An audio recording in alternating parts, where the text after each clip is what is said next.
I'm going to go ahead and get started. Looks like we have some people still joining.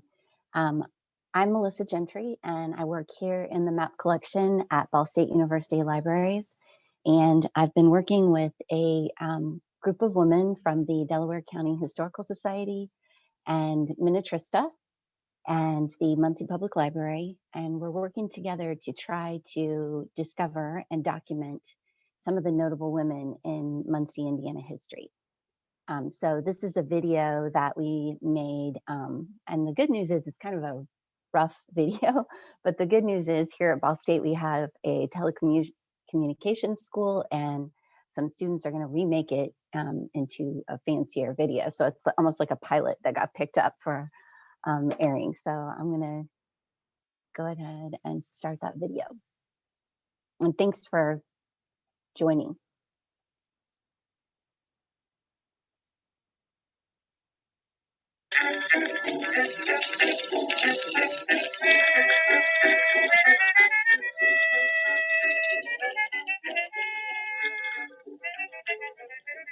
This story has been called crazy, scandalous, convoluted. It's definitely complicated, but importantly, the story is being told. It's the story of three disparate women who shared a time and a place.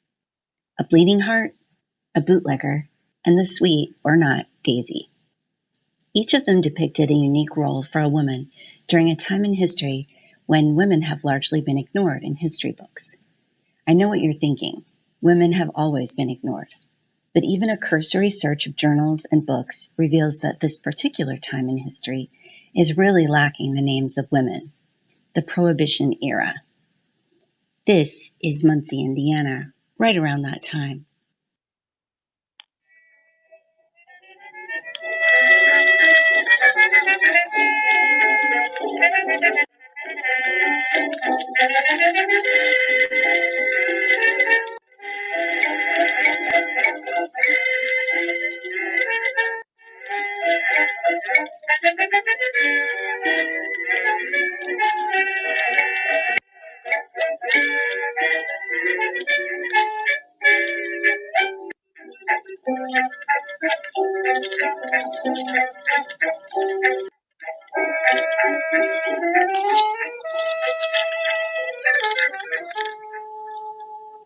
In this story, 1917 serves as a watershed year for the women. Woodrow Wilson was president. Women were protesting suffrage at the gates of the White House. Americans were gearing up for World War I.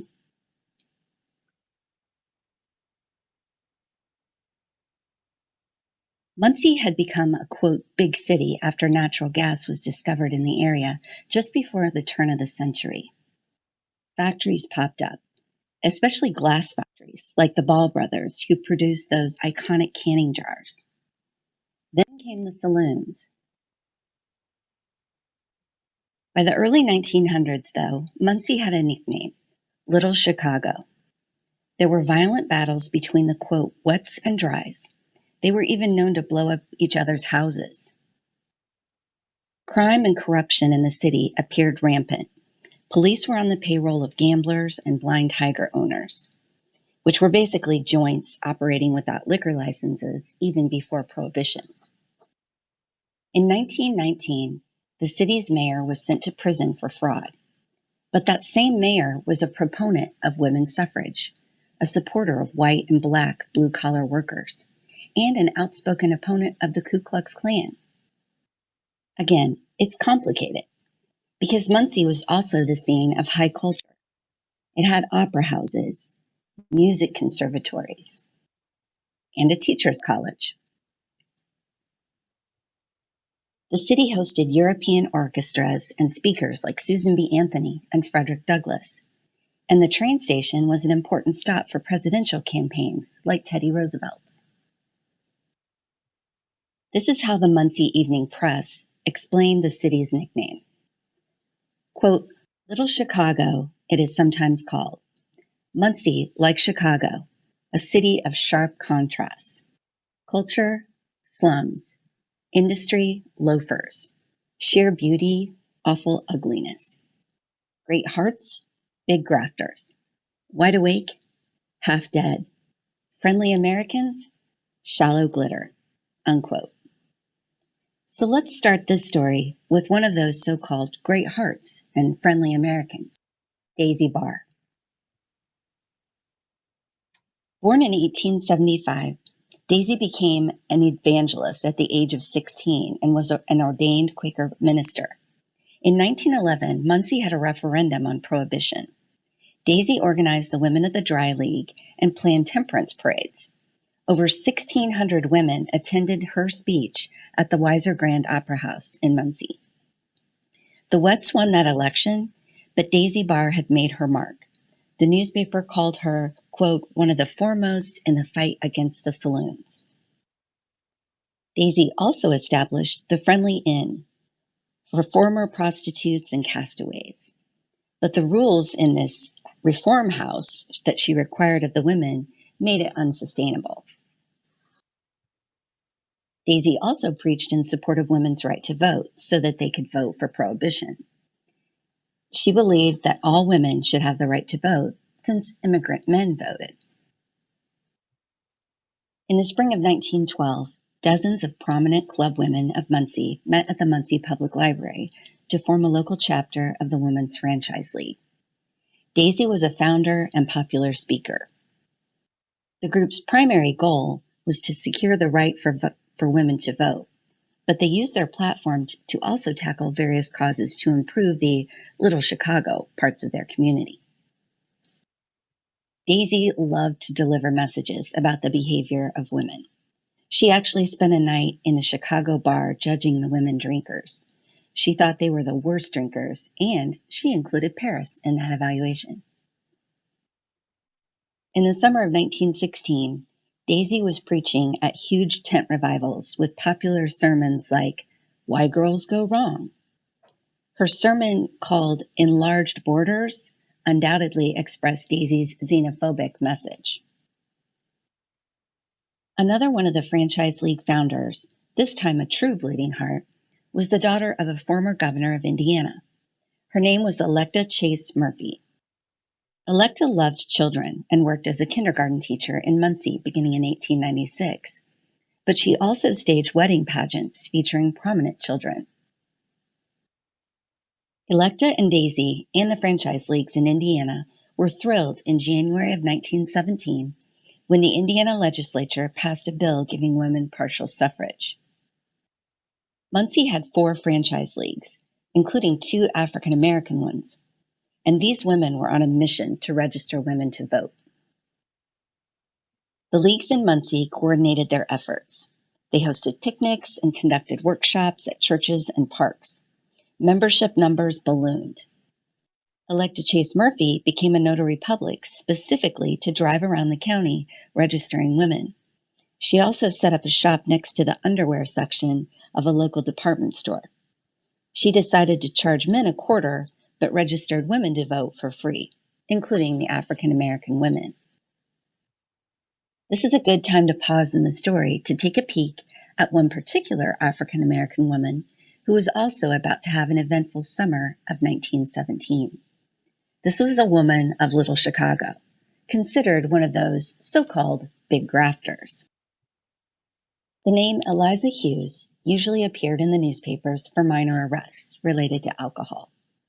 But in January of 1917, her house was reportedly raided and listed as an illegal resort for the first time. Not coincidentally, that same month, the city's new prosecutor, Horace G. Murphy, took office. Murphy ran for election on a platform of strict law enforcement against blind tigers, gambling houses, and immoral resorts or brothels. Eliza Hughes's house was a trifecta. In the prosecutor's first month in office, he had convicted 51 blind tiger operators. Before Murphy, Eliza Hughes and others paid bribes to police and city officials to look the other way. So Murphy hired constables to raid the establishments that police ignored, and even made in-person arrests himself. The constables conducted almost daily vice raids. Eliza Hughes's so-called joint was raided half a dozen times in the spring of 1917, and Murphy took her to court. The police wouldn't testify, or at least not in a forthcoming way. So Murphy then counted on what Eliza's neighbors saw, quote, disclosing sordid and repulsive proceedings which have transpired in and near the resort, unquote. He believed that this would be enough to convict. Here's what the newspaper reported. People residing in the immediate neighborhood of the Hughes home told of Negroes and whites meeting there of their vulgar actions in the presence of persons passing by. Pedestrians were greeted by vile epithets uttered by unknown persons in the Hughes homes. And young boys and girls running errands for their parents were caused to gaze upon obscenity, unquote. And city officials were reportedly entertained there by nude dancers, again revealing that corruption in the city. Then Murphy and a sheriff swooped down upon Eliza's club again and seized 80 gallons of beer and whiskey. Eliza was fined $10,000 in today's money and sentenced to 6 months in the women's prison in Indianapolis. The headline read, Mighty Tough on Eliza. Eliza's conviction was celebrated by the clubwomen of Muncie. Prosecutor Murphy appointed a woman as a deputy prosecutor to address women's groups. She was the first ever woman deputy prosecutor in the United States, and she was elected Chase Murphy, his wife. It was that summer of suffrage, and elected was warning the women about the corrupt mayor in cahoots with the police. She told the story of Eliza Hughes in graphic detail.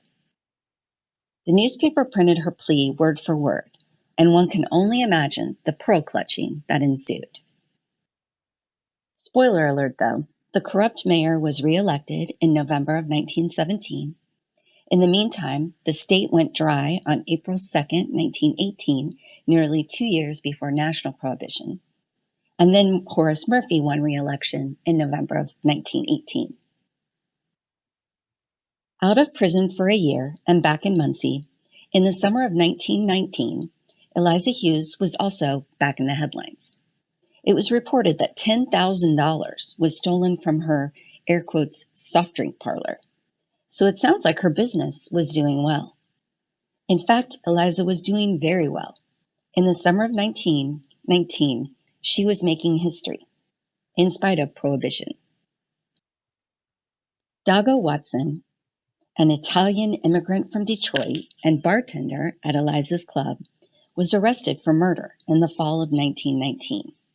In his jailhouse confession, he told the story of his wealthy and powerful boss and her notable summer. Dago was dating a woman named Denver, Colorado Cook, nicknamed Collie. Collie was Eliza's best friend and shared her duplex. Dago explained that Eliza and Collie were so-called big women. Quote, I saw her, Collie Cook, in Springfield, Ohio on July 3rd when she was going to the Dempsey-Willard fight with Liza. She came to the hotel where I was staying and told me she was going to the fight and asked me to go with her. She had several rings upon her fingers, together with other jewelry, and she had about $900, which is $18,000, in cash today with her. She was dressed like a real lady, and I was clothed only as a porter, unquote. That boxing match was Jack Dempsey winning the heavyweight championship of the world. Seats were selling for $1,200 in today's money to mostly white men. It was actually the first time that women were allowed to attend a championship bout. The fact that 2 African American women from Muncie attended such a historic event is incredible. Fast forward to October 1919. Dago shot Collie 4 times on the street near her house after she broke up with him. Collie Cook died from her injuries at the age of 39. Even in death, though, her notable wealth was reported in the newspaper. Her estate was valued at $140,000 in today's money, and the news story reported that she owned $24,000 in diamonds. This ad for a local department store appeared on the same page as the note about Collie, and it's also how I pictured Collie, dripping in jewelry.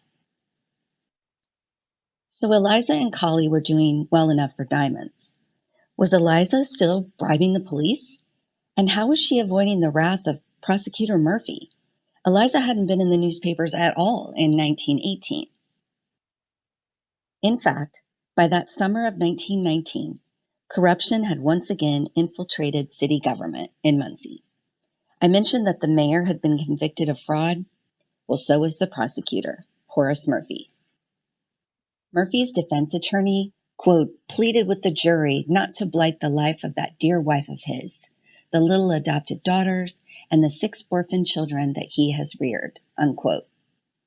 But the 2 were found guilty and sentenced to 2 years at an Atlanta federal prison beginning on December 9, 1919. Some considered Electa Chase Murphy to be a so-called fallen woman.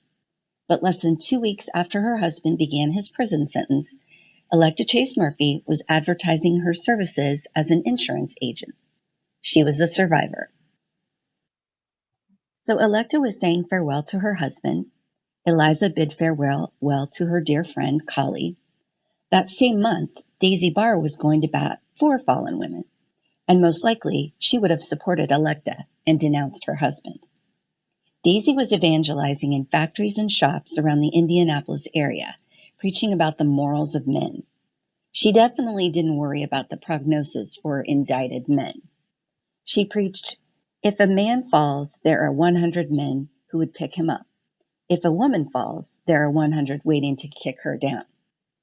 In this way, Daisy was right. In the meantime, that December, Eliza was arrested in New Albany. She owned a car, quote, in which Matthew Berry, a young white man, was transporting whiskey from Louisville to Muncie when he was arrested here after the car broke down, unquote. Her car was packed with $20,000 worth of whiskey and wine, and this notably white male driver was working for a successful African-American woman. So Eliza Hughes was a bootlegger, an interstate liquor runner. And apparently, she was the boss of this particular liquor network. After paying a $40,000 cash bond, the so-called Queen of the Half-World was reported missing. Eliza was a fugitive. A source told the newspaper that Eliza had, quote, packed her extra clothing, collected all available cash, and has flown, probably toward Canada, unquote. Federal agents kept the pressure on by conducting raids on her former club in Muncie. In fact, federal agents investigating violators of the Volstead Act in Muncie since her disappearance back in 1919 were never able to locate Eliza Hughes. Then in January of 1921, another automobile breakdown with men drivers implicated Eliza. 3 Chicago men were towing a fancy car with another fancy car when they were arrested in nearby Kokomo. The men admitted that the cars belonged to Eliza, and they revealed her address. Eliza was arrested in Chicago and held in the Marion County Jail in Indianapolis until the spring of 1921.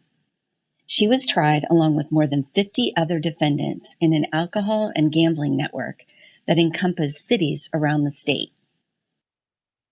This was one of the biggest prohibition busts in the country, and Eliza Hughes was on trial. And so, in a sense, was the city of Muncie itself. Among the defendants were 2 local attorneys, a police captain, a prominent manufacturer, a police officer, a justice of the peace, and 2 of those former constables who'd spent their time arresting Eliza. On March 7, 1921, 40 of the Muncie defendants were allowed to beg for mercy before the federal court in Indianapolis. The judge listened but characterized their stories as ridiculous. One defense attorney argued that his client had reformed. The judge jokingly asked if that was even possible in Muncie. His frustration mounted when Eliza stood before the bench. From the Muncie Evening Press, quote, it took Eliza Hughes, colored, a long time to make up her mind to plead guilty. She admitted to the court that she had sold whiskey and had paid for protection, but denied that she had paid the police for this protection. But at last, after getting a lot of laughs from spectators, she decided to plead guilty, unquote. This report that Eliza made the spectators laugh in the courtroom is revealing about her seemingly charming personality. Sentencing for the Muncie crew was December 7, 1921. The punishments range from fines to 1 day in jail in the Marion County Jail to 2 years in Leavenworth. Eliza Hughes was sentenced to 3 months in the Marion County Jail. Sadly for historians, but hopefully happily for Eliza, this is where her story disappears into the unknown. Her trail disappears. It's unfortunate that we don't know more about her story. Eliza should be recognized as an African American boss with white men and police on her payroll. She made history as a Black woman bootlegger. Unfortunately, though, she didn't make the history books. At this point, Electa and her disgraced husband had opened the profitable Muncie Baby Chick Company. It's unknown whether Electa, as his deputy prosecutor and constant sidekick, knew about her husband's criminal dealings, but her so-called great heart must have outweighed the so-called big graft and shallow glitter.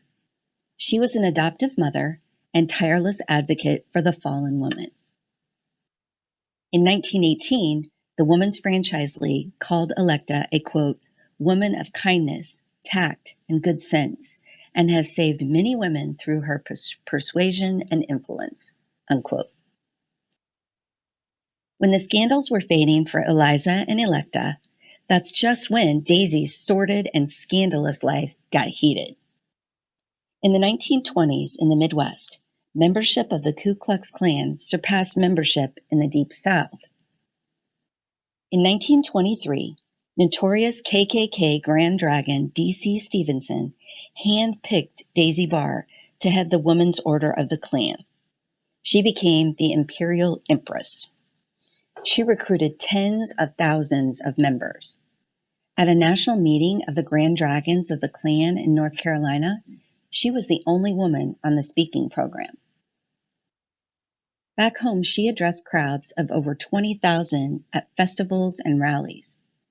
Daisy urged women to join the Klan in order to rid the state of, quote, bootleggers, bums, and thugs, unquote.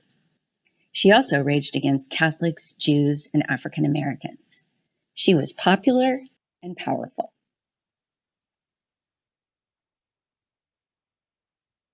In 1924, the Klan planned to build a hospital in Indianapolis called the Daisy Barr Home, reserved exclusively for Protestant patients.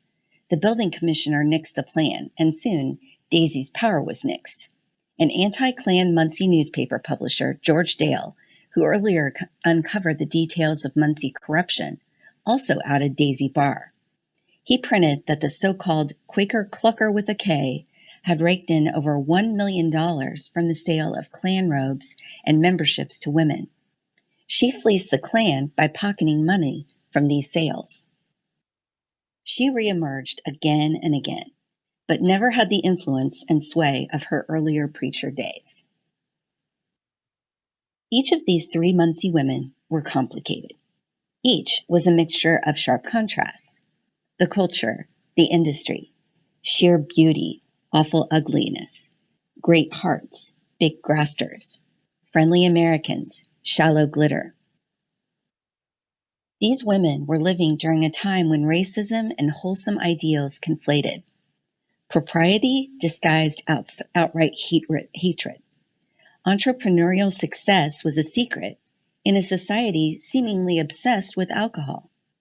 And sometimes it was the bleeding hearts who were the grafters, and the bootleggers who were the great hearts. It's complicated. It's American history.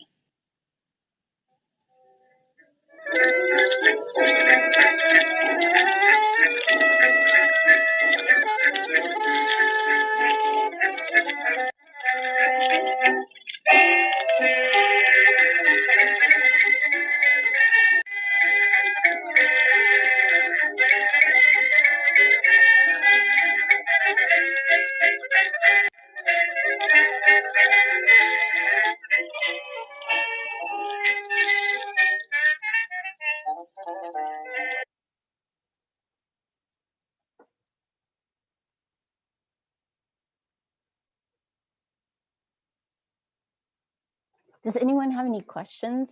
I don't know. I haven't checked the chat.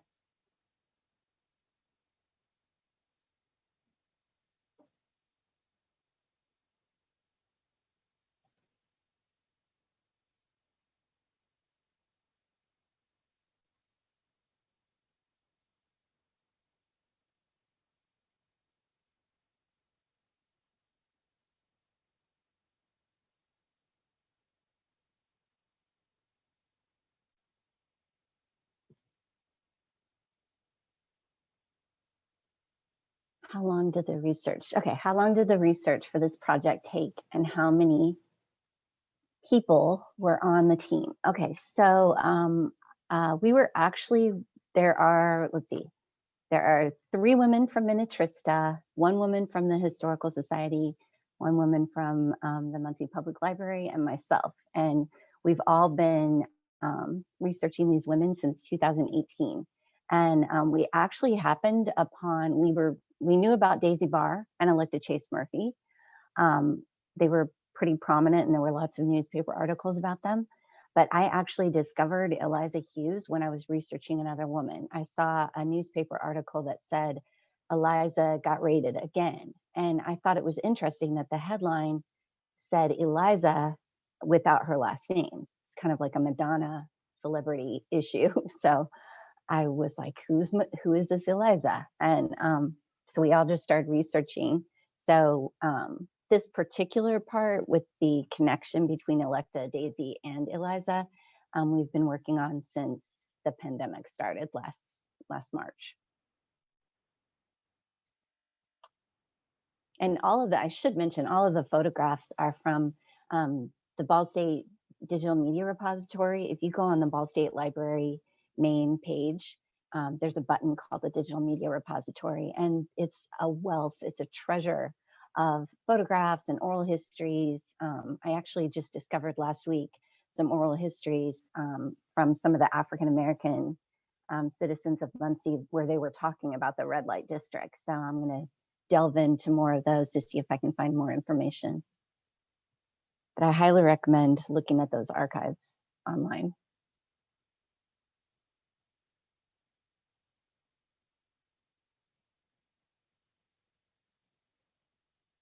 Thank you so much for your comments.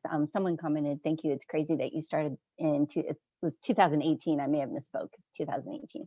And we didn't discover Eliza until much later. And I have a feeling we're going to find more because when they did the sentencing of all those people from Muncie, there were a couple other names. I found one named Daisy Dean. She got sentenced to 1 day in jail. And I want to look more into her too. So I know that there are other names that we're going to find as well. And I just can't get over their wealth. I mentioned in the video that one of the people that was up for trial with Eliza was a manufacturer. He was an executive at Warner Gear, which later becomes Borg Warner, which if you're familiar with the Indianapolis 500 trophy, that's the Borg Warner trophy. So it was a pretty important industry here in Muncie was Warner Gear at that time. And one of their executives was actually purchasing alcohol from Eliza in her bootleg network.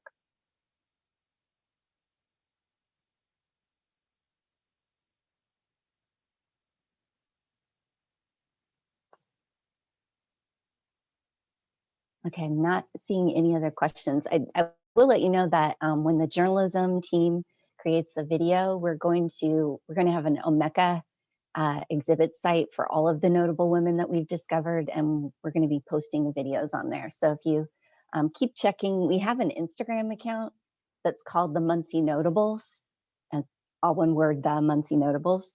So if you just want to check that from time to time, and we always try to post things on the library page and on the Muncie Public Library page, and then on the Delaware County Historical Society webpage, there's actually a page devoted to some of the notable women that we've been researching. So hopefully you'll keep an eye out for that video. I'm excited to see what the students do with the story and make a much better video than what we what we made. We're amateurs in that department. So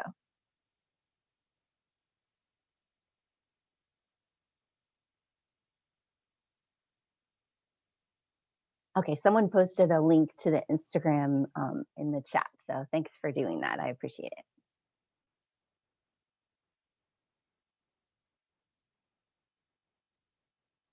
So if no one else has any other questions, thanks again for spending a little time on such a nice day here in Indiana, especially.